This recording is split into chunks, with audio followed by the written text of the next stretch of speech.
Y el tiempo que Jesús estuvo aquí en la tierra se caracterizó por ministrar a las personas, a la gente, tanto a los judíos como a los gentiles. Y su ministerio fue un ejemplo de amor, perdón, sanidad y esa paz que proviene del corazón del Padre. Y vamos a indagar aquí, ¿a qué me refiero yo cuando hablo acerca del ministerio de Jesús? Primeramente, vamos a definir lo que es ministerio. ¿Qué es ministerio? Proviene del latín ministerium y significa servicio, empleo o oficio. Y si queremos emplearlo nosotros a términos bíblicos, el servicio es aquello que realiza el creyente, o sea, hace nosotros, de acuerdo con el llamado particular de Dios para la iglesia. Cada uno de nosotros como creyentes tenemos un llamado de parte de Dios, un propósito especial. Todos aquí en este lugar somos especiales y Dios nos hace un llamado a servir a la iglesia. ¿Quién es la iglesia? Nosotros somos la iglesia, la gente, a los hermanos en Cristo. Y en el Nuevo Testamento encontramos dos palabras principales para ministerio: diaconeo, que se refiere a un servidor, que es de donde proviene la palabra diácono. Aquí no lo usamos, nosotros les llamamos sugieres o colaboradores, pero en otras denominaciones se escucha bastante y se hace referencia a los diáconos, que son los servidores de confianza, o los colaboradores como los conocemos aquí nosotros. Y esta palabra, difícil de pronunciar, disculpe, yo no sé griego, doulevo, que significa servir como esclavo. ¿Ok? Entonces, a lo largo del Antiguo Testamento, varios profetas de Dios describen cómo es que va a ser el ministerio de Jesús, qué es lo que Jesús va a hacer cuando viene a la tierra, cómo lo va a hacer, cómo van a ser. Incluso nos habla de cómo es Él nuestro Salvador, y lo vamos a ver un poquito más a profundidad. Pero a mí la verdad me llama muchísimo la atención cuando voy a las Escrituras y me doy cuenta del pedazo que Dios nos deja de su corazón en cada profeta. Es bien diferente cómo lo describen. Es bastante interesante cómo pasan cientos de años y todo es congruente, todo encaja. Y la razón de eso es porque viene de Dios. La Biblia es de un solo autor, es de Dios, Él es el autor. Hay muchos escritores, estos profetas que hablan inspirados por Dios, y es por eso que tiene ese sello tan especial donde es Dios que nos habla. Entonces, como les comentaba, los profetas nos hablan acerca de Jesús y esa promesa de salvación de nuestro Mesías. Vamos a ver unos ejemplos. Los ejemplos que escogí hoy, vamos a empezar en Génesis, no por algo en especial, sino por orden nada más. No nos tiene algo tan profundo. Simple y sencillamente quisiera irme al Génesis, porque es pues el primer libro de la Biblia. El escritor fue Moisés. Y en la Reina Valera, en el capítulo 3 del Génesis, en el versículo 15, y pondré enemistad entre ti y a la mujer, y entre su simiente y la simiente suya. Esta te herirá en la cabeza y tú la herirás en el calcañar. Eso habla acerca de Jesús y de cómo Él es herido en la crucifixión. Y es solo un ejemplo más de cómo Dios nos está dejando saber que tendremos un Redentor, que tendremos un Salvador. Y Moisés lo hace de nuevo cuando le habla al pueblo. En Deuteronomios 18, del 15 al 17, dice: profeta de en medio de ti, de tus hermanos, como yo, te levantará Jehová tu Dios. A él oiréis, conforme a todo lo que pediste a Jehová tu Dios en Horeb, el día de la asamblea, diciendo: no vuelva yo a oír la voz de Jehová mi Dios, ni vea yo es más este fuego para que no muera. Y Jehová me dijo: han hablado bien en lo que han dicho. Profeta les levantaré de en medio de tus hermanos como tú, y pondré mis palabras en su boca, y él les hablará todo lo que yo le mandare. Este pasaje también está hablando acerca de Jesús y cómo es que Él viene a la tierra y nos habla y nos hace entender lo que Dios tiene para cada uno de nosotros. Lo más sorprendente que encuentro yo en la Biblia acerca de las profecías de Jesús, al menos cuando estuve estudiando para esta clase, fueron en los Salmos de David. Yo creo que me identifico bastante con David porque soy músico también, y creo que la música, las composiciones que se encuentran en los Salmos vienen del alma, vienen del corazón, y cómo es que Dios le da a David una demostración de su amor al dejarle sentir.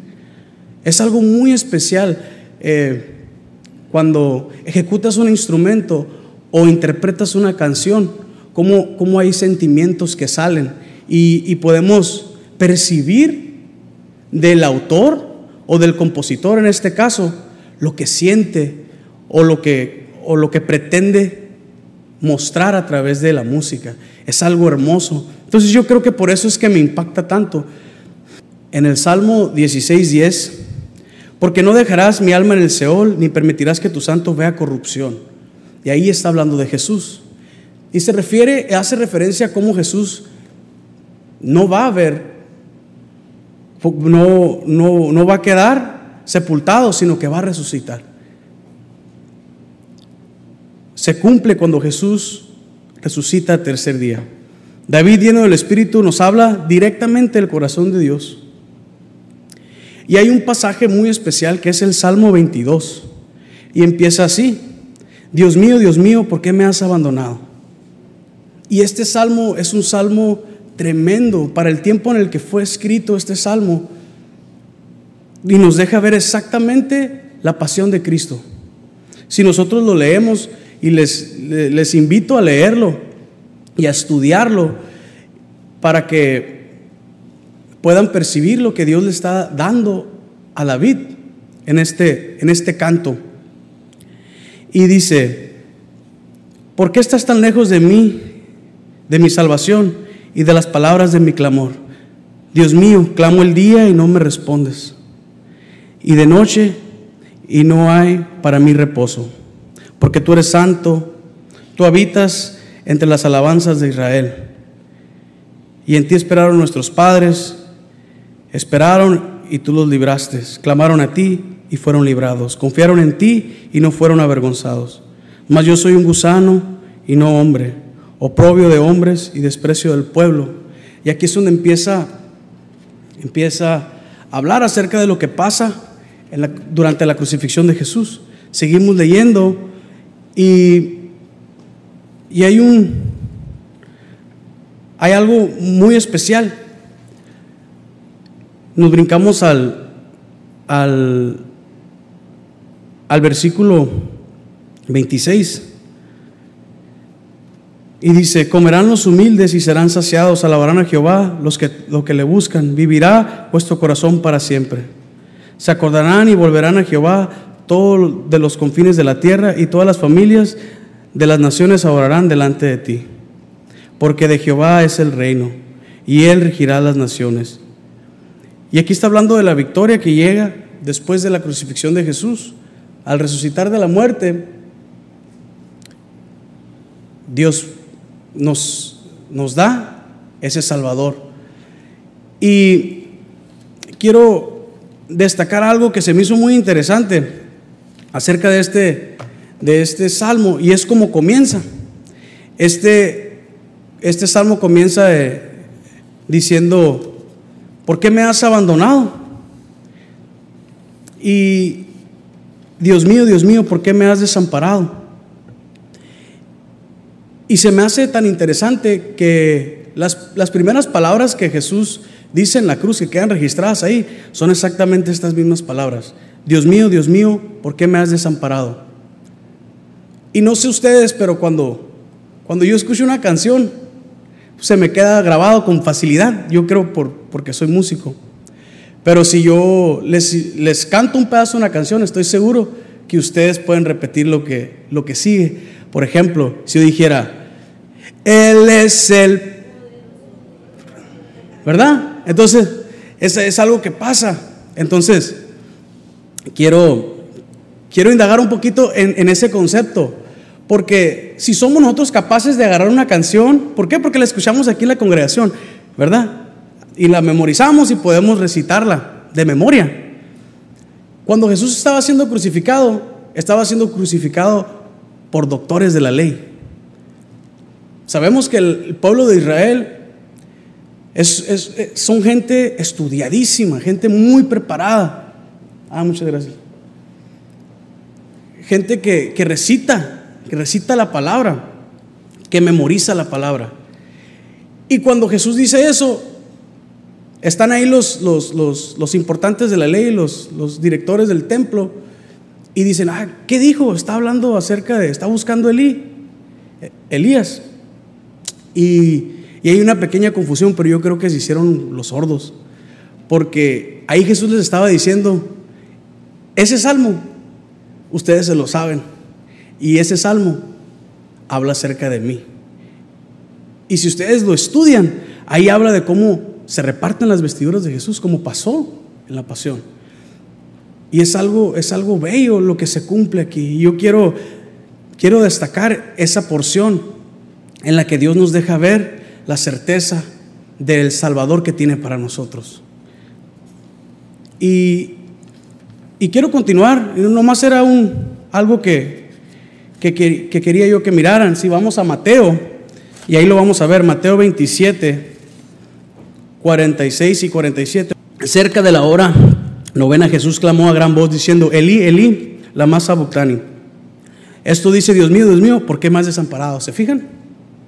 Algunos de los que estaban ahí decían al oírlo, ¿a Elías llama a este? O sea, como les comentaba, se hicieron un poquito los sordos ahí.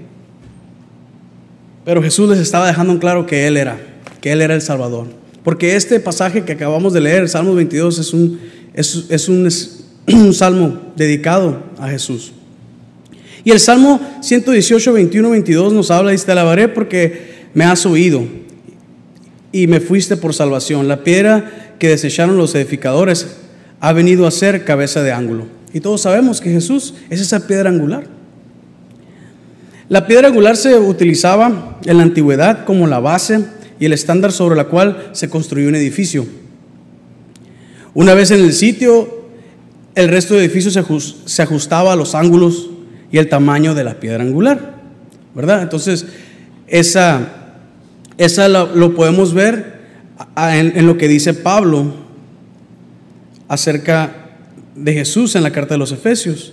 Y lo podemos ver, ahí lo tenemos, Efesios 2:20. Edificado sobre el fundamento de los apóstoles y profetas, siendo la principal piedra de ángulo Jesucristo mismo. Una vez más Dios nos deja ver a Jesús a través de David. Y vamos a incursionar en otras profecías. Las profecías de Isaías, donde habla acerca de Jesús como luz. Lo mirábamos la semana pasada. Mas no habrá siempre oscuridad para la que está ahora en angustia, tal como la aflicción que le vino en el tiempo que livianamente tocaron la primera vez a la tierra de Zabulón y a la tierra de Neftalí, pues al fin llevará de gloria el camino del mar de aquel lado del Jordán, en Galilea de los gentiles. Muy importante aquí recordar, Galilea de los gentiles. El pueblo que andaba en tinieblas vio gran luz. ¿Quién anduvo por Galilea predicando a los gentiles? Jesús. Los que moraban en la tierra de sombra de muerte, luz resplandeció sobre ellos. El área de Zabulón y la tierra de Neftalí es precisamente de donde es Jesús, se refiere a Nazaret. Y en Juan 8:12, lo mirábamos la semana pasada, Jesús, la luz del mundo. Otra vez Jesús les habló diciendo, yo soy la luz del mundo, el que me sigue no andará en tinieblas, sino que tendrá la luz de la vida. Nuevamente, Vemos aquí la certeza con la que Dios nos muestra a través de un profeta en la antigüedad y como el cumplimiento en el Nuevo Testamento. Vamos a ver un pasaje que viene en Zacarías 9, el 9 al 12. El futuro rey de Sión. Alégrate mucho, hija de Sión, da voces de júbilo, hija de Jerusalén. He aquí tu rey vendrá a ti, justo y salvador. ¿Ok? Humilde y cabalgando sobre un asno. ¿Quién entró a Jerusalén sobre un asno? Jesús. Aquí en la Reina Valera, versión 60, Mateo 21, del 2 al 3, diciéndoles: id a la aldea que está enfrente de vosotros, y luego hallaréis una asna atada y un pollino con ella. Hablándole Jesús a sus discípulos para hacer su entrada triunfal a Jerusalén. Nuevamente vemos aquí, y nos vamos a enfocar esta noche en una profecía mesiánica. Yo creo que es la más emblemática de las Escrituras, que es la que Jesús mismo hace cuando llega a su pueblo de Nazaret, enfrente de la sinagoga, enfrente de aquellos que iban a buscar su muerte. Y esta escritura la encontramos en Lucas 4 y la vamos a leer en porciones. Voy a intentar explicarles lo que Jesús declara de sí mismo, que esto es lo más importante que Dios tiene para nosotros esta noche. Jesús principia su ministerio, y Jesús volvió en el poder del Espíritu a Galilea, y se difundió su fama por toda la tierra de alrededor, y enseñaba a las sinagogas de ellos, y era glorificado por todos. Entonces, como era por costumbre, Jesús va a la sinagoga. En aquellos tiempos se juntaban, había un templo, pero en las ciudades había sinagogas donde se reunían para estudiar la palabra. Entonces, como era por costumbre, Jesús llegaba y enseñaba, y como dice el principio, se difundió su fama porque era el gran maestro. Sus enseñanzas maravillaban a los que lo escuchaban. Y no por casualidad Jesús llega a Nazaret a predicar un sermón bastante corto. Si nos damos cuenta, y ahorita lo vamos a ver, el sermón que predica Jesús ahí es bastante corto. Son como 11 palabras. Lee bastante, pero vamos a verlo aquí. No por casualidad Jesús abre el libro del profeta Isaías, y habiendo abierto el libro, halló el lugar donde estaba escrito. Esta es la declaración de Jesús, lo que Él va a ministrarle a la gente de su pueblo. El Espíritu del Señor está sobre mí, por cuanto me ha ungido para dar buenas nuevas a los pobres. Me ha enviado a sanar a los quebrantados de corazón, y a pregonar libertad a los cautivos, vista a los ciegos, a poner a libertad a los oprimidos, a predicar el año agradable del Señor. Y enrollando el libro, lo dio al ministro y se sentó. Y los ojos de todos en la sinagoga estaban fijados en él. Cuando ellos hablaban, cuando les tocaba compartir, todos estaban sentados, entregaban los rollos, y ahora sí, Jesús se levanta para hablar, y lo que lee es una profecía acerca de él.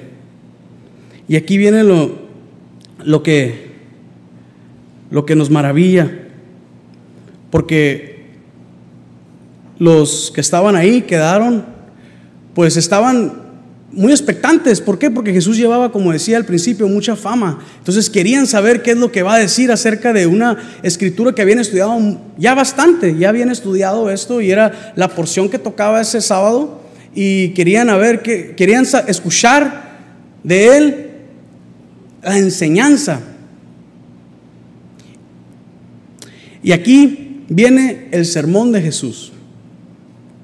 En el versículo 21, y comenzó a decirles: hoy se ha cumplido esta escritura delante de vosotros. Ese es el sermón de Jesús.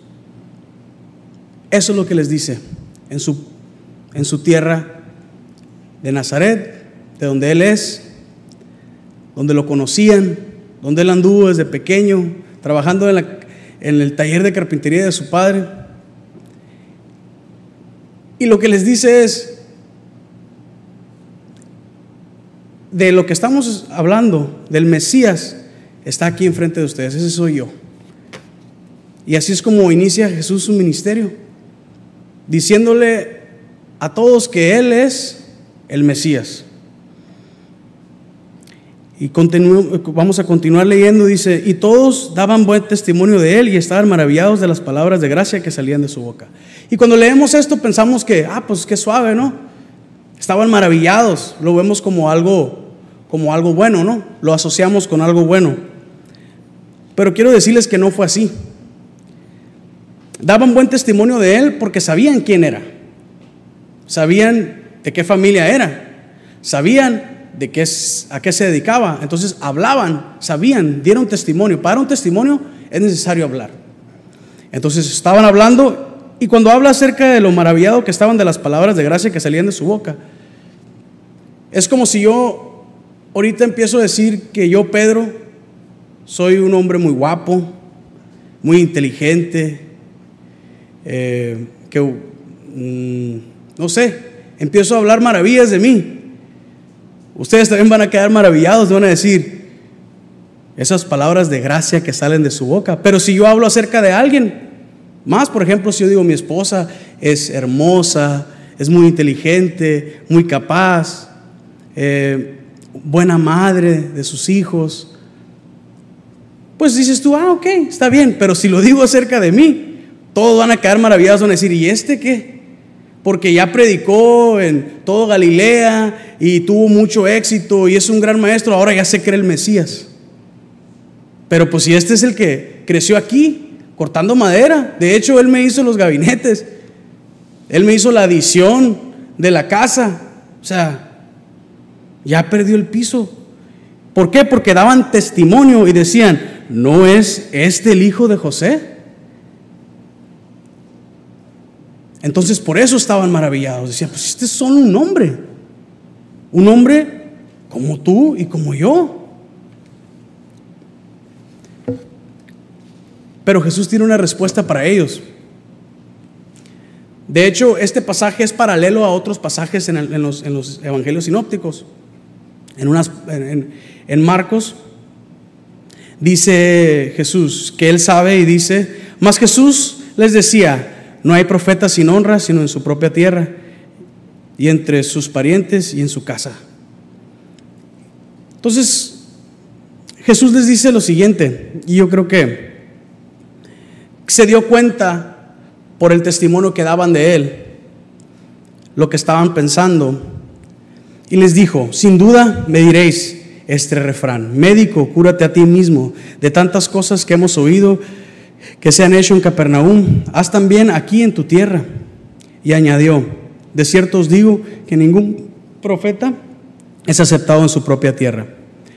Y en verdad os digo que muchas viudas había en Israel en los días de Elías, cuando el cielo fue cerrado por 3 años y 6 meses, y hubo gran hambre en toda la tierra.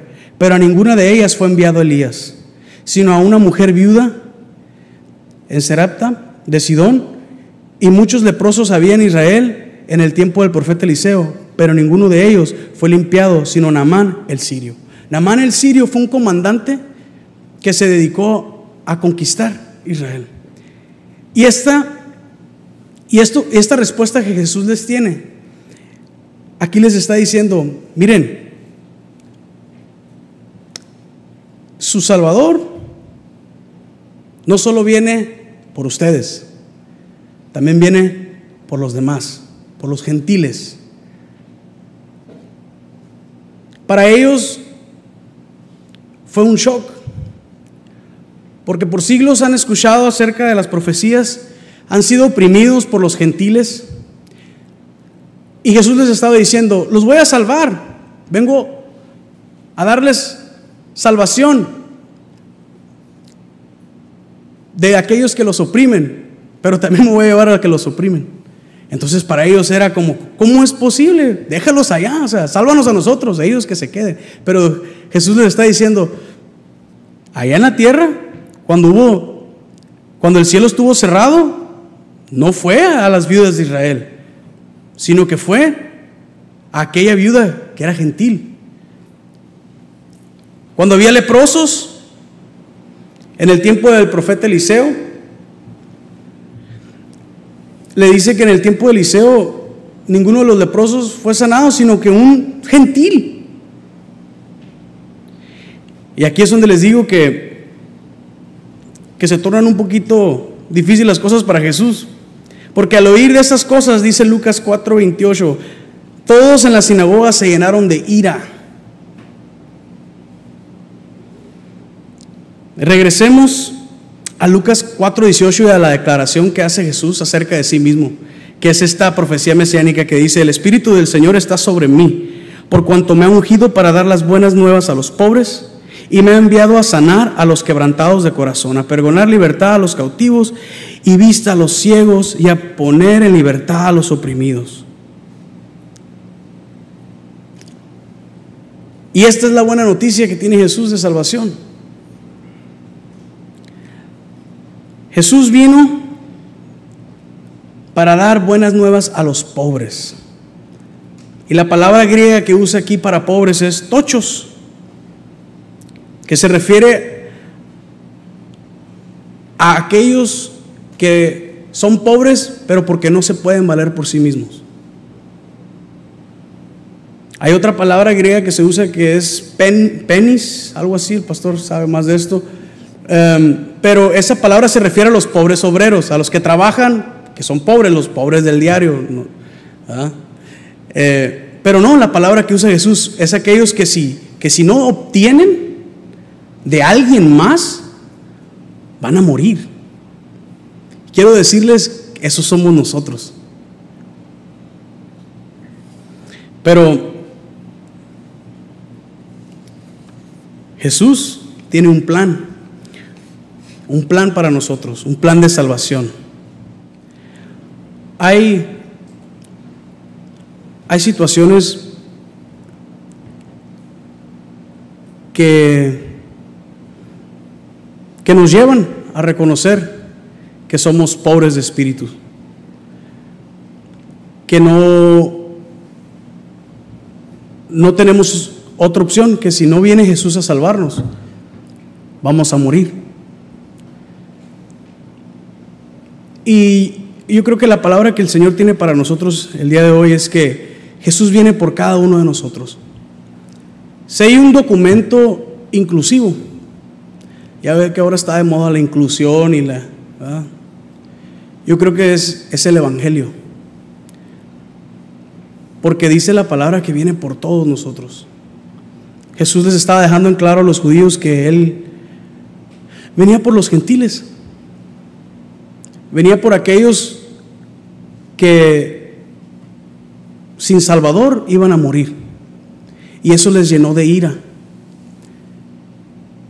y puso una venda en sus ojos para no poder darse cuenta de que ante sus ojos estaba más que un hombre. Este fue el problema de ellos. Y no es que quiera hablar mal de los judíos. Nosotros amamos a Israel, amamos a la gente judía, oramos por ellos cuando oramos por nuestros alimentos. Pero en esta ocasión, llenos de ira, sigue hablando Lucas acerca de lo que sucede y buscan matarlo en ese momento. Lo arrinconan, pero dice la palabra que él de manera milagrosa pasa por en medio de ellos. No era su tiempo. Él necesitaba llevar las buenas nuevas. Y la noticia para nosotros es que el Evangelio no se trata de buenos consejos, de decir, haz las cosas bien, sino que Jesús ya hizo las cosas por nosotros. Que dentro del plan de Dios para nuestra vida es presentarnos un Salvador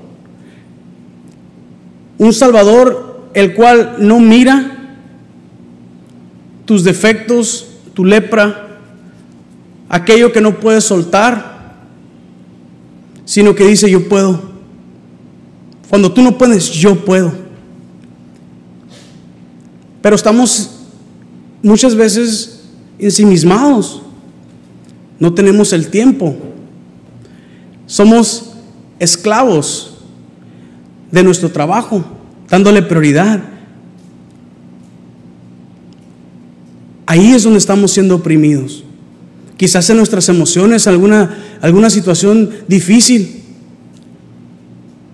Quiero decirte que Jesús está aquí el día de hoy, como en aquel tiempo. Y muchas veces nos encontramos afanados, y Jesús viene y toca la puerta y ¿sabes qué? Es que estoy ocupado. Sí, pero yo puedo llevar la carga por ti. No, es que estoy ocupado.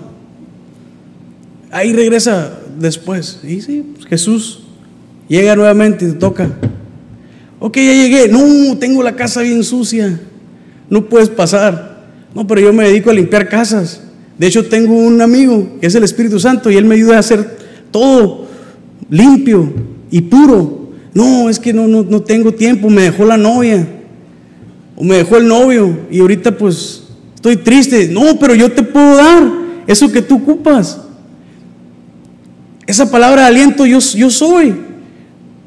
Pero no tenemos tiempo. Pensamos y lo vemos, y no quiero decir que no crean en Jesús o que no creemos en Jesús, sino que muchas veces por los afanes o por situaciones de la vida no vemos a Jesús como el Salvador, el real Salvador de nosotros, el único que puede salvarnos de nosotros mismos. Y la palabra de Dios en esta noche es de salvación. Jesús viene a nuestra vida para hacer las cosas nuevas. Y el compromiso con Dios puede ser renovado día tras día. El milagro de la salvación es un milagro que se puede repetir cuando somos pobres de espíritu, cuando podemos reconocer que sin Él no podemos más, que si Él no nos da de su gracia, nos vamos a morir. Vamos a morir al propósito de Dios, que Dios tiene para cada uno de nosotros, para el ministerio que Dios tiene para cada uno de nosotros.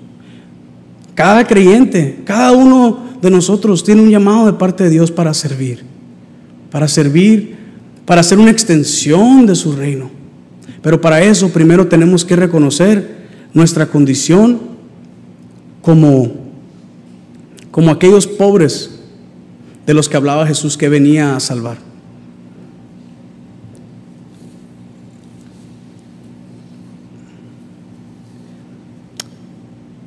Jesús no vino solo para los judíos, sino que vino para nosotros, y necesitamos un Salvador. Confiar que Jesús es la línea directa que tenemos al Padre. Jesús en Juan 14:6 nos hace saber y nos dice: yo soy el camino y la verdad y la vida. Nadie viene al Padre si no es por mí. Hoy es el año agradable del Señor. Hoy, el día de hoy, es el día agradable del Señor. Jesús marcó la historia. Los años se miden o decimos antes o después de Cristo. Jesús nos dice que hoy es el día agradable del Señor. Y mi carga el día de hoy es para clamar a Dios y darle el lugar de Salvador en nuestras vidas. Que sin Él estamos perdidos. Yo quiero invitarte a reconsiderar tu relación con Jesús. Como te digo, yo no creo, yo sé que crees en Jesús, Yo sé que las profecías nos asombran, estudiar de Él nos asombran. Jesús lo escuchamos prédica tras prédica y conocemos de Él, pero Dios está haciendo un llamado a su iglesia para salvación. Yo quiero invitarte a ponerte de pie. Esta noche vamos a orar para que Dios traiga a nosotros memoria en aquellas áreas que no hemos podido dejarlos ser nuestro Salvador.